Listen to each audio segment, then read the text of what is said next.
to the next generation of dreamers. If we can do this, just imagine what you can do. Hey! This is Richard Branson. He is the founder of the Virgin Group.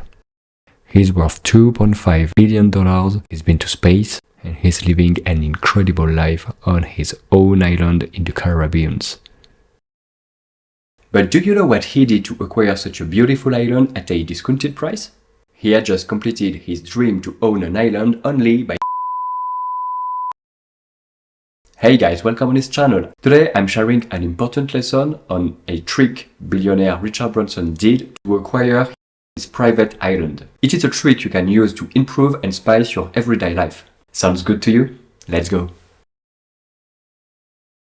He was 28 when he first heard of the Virgin Islands. Actually, he didn't know there were places on Earth called Virgin Islands. One day he was told that potentially he could own one. It also sounded pretty cool that he has a company called Virgin Records and he could potentially own a Virgin Island. And at that time he wanted to come up with a new way to impress his girlfriend. So he contacted the realtor and expressed his interest. It was still the beginning of Virgin Records, so he didn't have much money. But the realtor didn't know this. So the realtor just offered him an all-expensive paid trip to see the island on a weekend for him and his girlfriend. They just fell in love even more together, and also with this 74 acres land of paradise. Turquoise water, white sandy beaches, swimming turtles, and pure happiness. They spent their weekend enjoying and dreaming about their future life. But they quickly got pulled back into reality. The realtor quoted the discounted asking price of $6 million. In today's money, that would represent more than 28 million. Richard Branson, once again at that time, was not rich at all, so he just offered the highest amount he could afford, which was $100K. The realtor got upset and he left them high and dry to find their way back home. A year later, a man came to Richard's houseboat in London. He was the owner of the island. He explained Richard that nobody else had made an offer on the Necker Island and he was desperate to sell. Virgin Records had a better financial situation at that time, so Richard Branson proposed $180K. And guess what?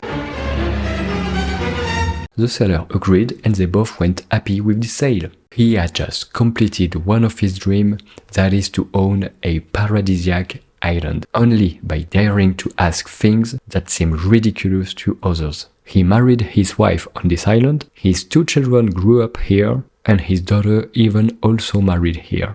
Nobody else than Richard made an offer for the island in 1 year. Only because people thought it was expensive and the price couldn't be changed. So yes, chances were low that it could work. Yes, it was pure luck. But it happened because he tried. Maybe Richard sounded ridiculous to his friend for 1 year, but after all, who won the 97% discounted deal? I don't know what you heard about me. This story illustrates how hard it's important to dare to ask for things. You have nothing to lose. Maybe it will work, maybe it won't. But if it does, you win double. And also, please remember this. You have no idea what other people have in their mind. Maybe your proposal is worth it because the seller needs money quickly. I have another quick example for you. I have a friend that got wrist problems due to the gym. So he needed a surgery. He just asked for a discount and said nothing more. He didn't ask for a specific price or a discount percentage. The secretary went to see the surgeon who agreed for a discount. Instead of paying 700 euros, he paid half of it. Once again, he just asked. Anyway, this is something you can apply in your life because people don't know how to say no. Science has even proved how you can maximize your chances of getting a yes. PhD social psychologist Elaine Langer has put to light that human beings have a form of automatic action in response to specific situations. She conducted a simple experiment. Somebody goes to the photocopier in the library, and ask to the queue, "Sorry, I only have 5 pages. Can I use the machine because I am in a hurry?" And 94% of people accepted. The same experiment was conducted asking, "Sorry, I only have 5 pages. Can I use the machine?" Here, there is no reason invoked. So in this case, there were only 60% of people accepting the request. But note, it's still 60%, which is not so bad. Here, we may think that the 34% difference from experience 1 and experience 2 comes from the reason "because I am in a hurry." Actually, it comes from one word, because.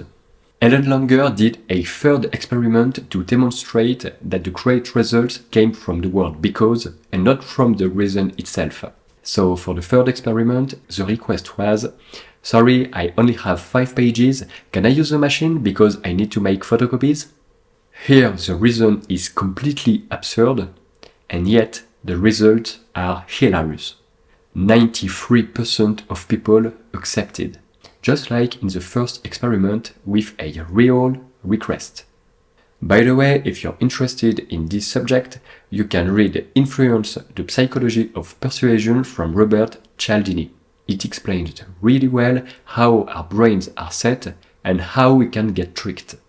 Link in the description. Thank you guys for watching this video. I really hope you liked it. Please comment, like and subscribe, and see you in the next video. Bye!